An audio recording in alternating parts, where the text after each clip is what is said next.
that some things were happening and things were being exposed.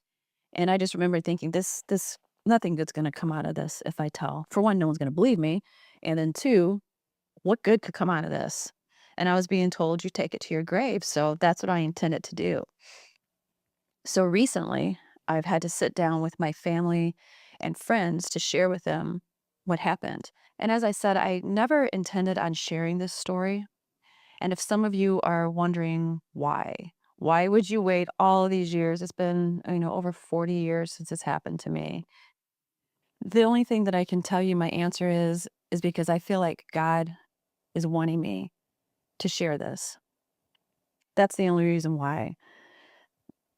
Last year, I started to take some courses to become a mental health coach.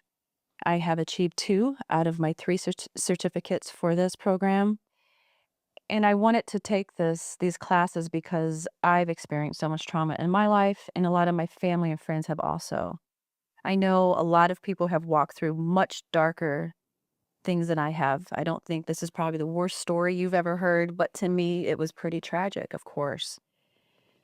And earlier this year, my husband and I were talking about what it is next I'm supposed to do, and he's always asking me that. He's amazing, and he said, "Monica, what do you feel like is next for you?" He said, "I really feel like with your life experiences, you would be really good with starting a women's ministry. You would be good at it, and you have a lot that you could share with women because of what you've walked through."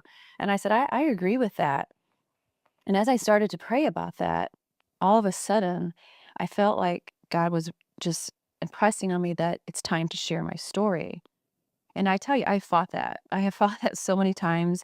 I've sat down in front of this camera in this makeshift studio and practiced what I would say to you because I understand that this is tough for people to hear.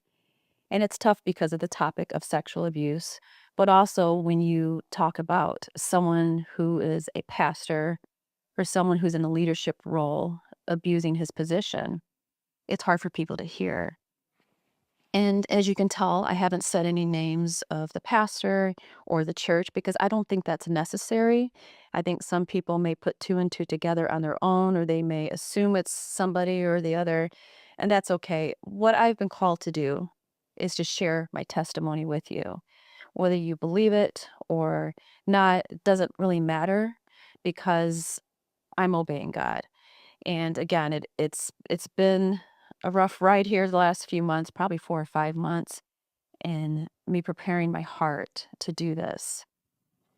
So when I felt like God was telling me, "It's time to share your story," of course, I questioned that, like, "Why?" Why now?